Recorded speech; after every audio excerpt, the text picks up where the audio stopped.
Kia ora, Nuk. Thank you for coming in. Morena, kia ora. Tēnā koe, Joe. So what are your thoughts on this remarkable election so far? Well, my thoughts are that, like any campaign, it's just all hands at the tiller. Obviously there's been a few changes, so that's been an interesting experience. But I mean, we're pretty much just staying to our plan of our Port Hills campaign. The most important part of it is getting out there and talking to people. We call it kanohi ki te kanohi, face to face. And that's, I think, where you get the best sort of opportunity to let people make their decision on and meet you face to face. And before you're kind of saying that you're seeing the national voters solidify, kind of come out more because of the opposition that's grown. Yeah, absolutely. And I mean, there's no room in this election for complacency. No. So people that I talk to and our main concentration at the moment, I mean, my campaign never really stopped. I mean, when you look at 2014, I mean, I came within 5% of actually taking the seat.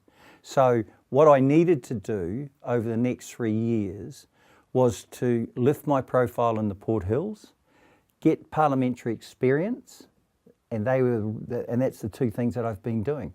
I mean, a month later, in November, I just went out there and started door knocking again, meeting people, attending as many events as I could, a lot of sort of constituent cases, all of that, and getting out there, fundraising for organisations, visiting a lot of retirement villages, because in the Port Hills we have a very, very big demographic of seniors.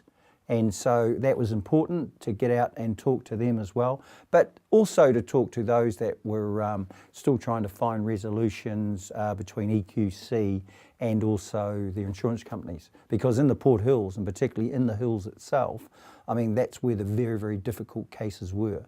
Do you think that the rise of Jacinda and this resurgent Labour Party is going to have much of an impact on your campaign against Ruth Dyson? Do you think it's going to give Ruth Dyson more support than perhaps she would have had before? Well, yeah, there is a resurgence in the in the Labour Party, absolutely. But I think at the end of the day, I mean, you have a new leader of the party, but if you look at it, you actually still have the same old.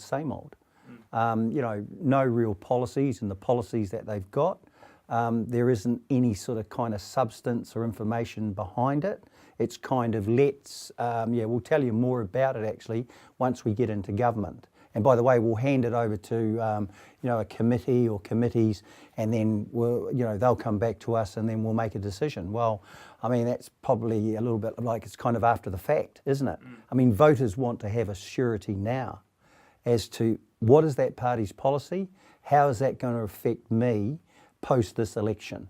And so they need to be making an informed decision on exactly what that decision is based on. So like you said before, you came pretty close to Ruth in 2014, 1,800 votes.